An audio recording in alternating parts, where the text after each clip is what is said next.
At 8 a.m. on September 19th, many may have thought that Israel had finally entered a period of calm following its confrontation with Iran in June 2025. Much like the clear skies after a storm, peace seemed possible. Yet reality has unfolded differently. The conflict has resembled an endless football match, where after full time comes extra time. Israel has continued to strike at Iran's allies and at Hamas across the Middle East. Though the international press has begun to report less frequently, the ferocity of the conflict has hardly diminished. Recently, Israeli forces targeted Hamas leaders in Qatar, while also clashing with the Houthis in the Red Sea. Why, then, has Israel not ceased its operations? Let us examine this question more closely. First, one must revisit the 12-day war between Israel and Iran. That confrontation was not an isolated battle, but rather a turning point within a much larger struggle. In June 2025, tensions escalated sharply over Iran's nuclear program. Feeling gravely threatened, Israel launched Operation Rising Lion, a massive wave of airstrikes against targets deep inside Iran. Tehran responded with missiles and drones under Operation True Promise 3. The confrontation lasted exactly 12 days until U.S. and Qatari mediation produced a ceasefire. Both sides claimed victory. Israel declared it had delayed Iran's nuclear program, while Iran insisted it had forced Israel to halt operations. In reality, both were exhausted and sustained heavy losses. The broader war, however, did not end. It merely shifted to other fronts. At the heart of this prolonged struggle lies what is known as the Axis of Resistance, a network of Iran-backed groups, including Hamas in Gaza, Hezbollah in Lebanon, and the Houthis in Yemen. Tehran employs these proxies as chess pieces to pressure Israel without engaging directly.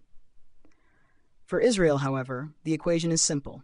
Anyone who attacks them is an enemy to be destroyed, regardless of size.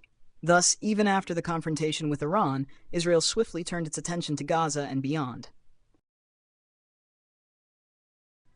On May 9, 2025, Israel conducted a dramatic strike against Hamas leaders meeting in Doha, Qatar. 15 fighter jets executed precision attacks.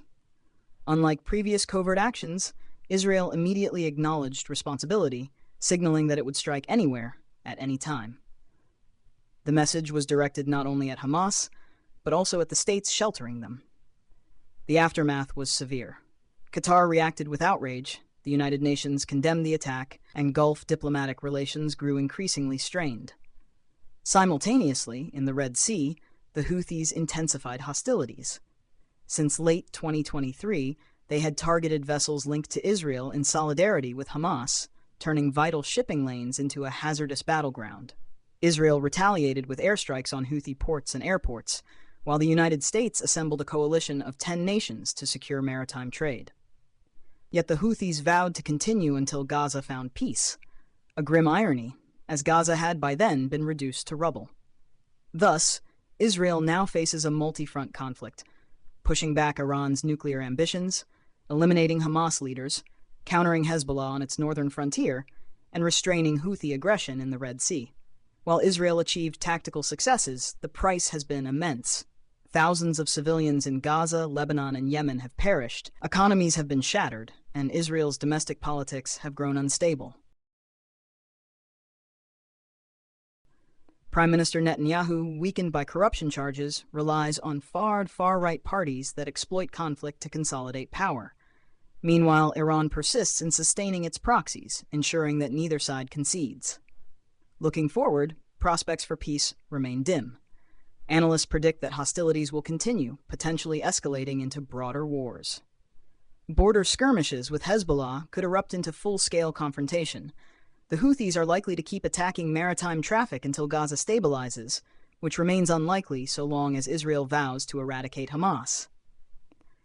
Even with ceasefires, each pause resembles only a temporary lull, like snow gathering into a rolling avalanche, expanding, accelerating, and threatening to engulf the region. The worst-case scenario would be a regional conflagration with devastating global consequences, surging oil prices, destabilized economies, and widespread human suffering.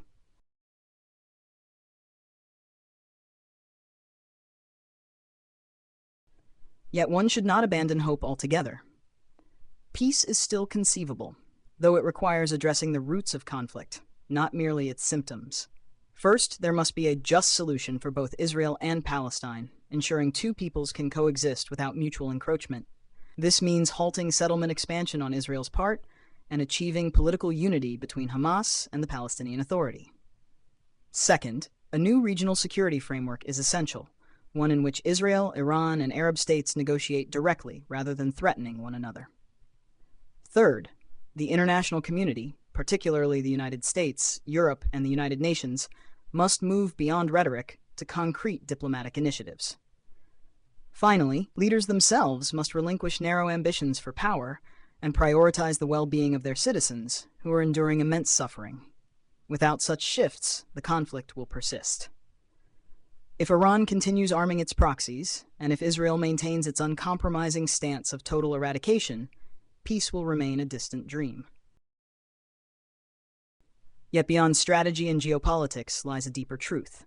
Wars, however justified by states, invariably crush ordinary lives. The children of Gaza, Lebanon, and Yemen, innocent yet scarred by bombs, embody the enduring tragedy.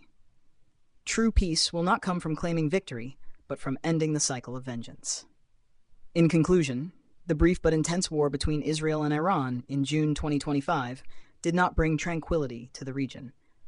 Instead, the Middle East remains ensnared in a tangled web of conflicts, interwoven by external rivalries, internal politics, and unresolved historical grievances. From Netanyahu's embattled leadership to Iran's proxy strategies, from settlement disputes to fragile ceasefires, every thread pulls against peace. And subsequent escalations in Qatar, in the Red Sea, along the Lebanese border, have only deepened instability. The future, therefore, is uncertain. Peace may eventually come, but it will not be achieved easily. Hatred is far easier to kindle than to extinguish, especially when fueled by religion and nationalism. Yet history also shows that humanity, guided by compassion, can rise above vengeance. The question remains whether leaders and peoples of the Middle East are prepared to choose that path. If the conflict between Israel and Iran continues to escalate, the global economy will inevitably suffer severe negative repercussions. One of the scenarios most frequently warned of is the possibility that Iran may impose a blockade on the Strait of Hormuz, a strategic maritime route through which approximately 20% of the world's daily oil supply is transported. Although Tehran has issued similar threats on multiple occasions in the past, without taking action, under the current climate of heightened tensions, such a risk can no longer be dismissed. Should Hormuz be obstructed, the global energy consequences for the world economy. Moreover, relations among states within the region, as well as between major powers and individual Middle Eastern countries, are likely to grow increasingly complex and difficult to manage. Terrorism, which had largely subsided in recent years, risks resurfacing by exploiting the instability to expand its operations, thereby posing a grave threat to both regional and international security.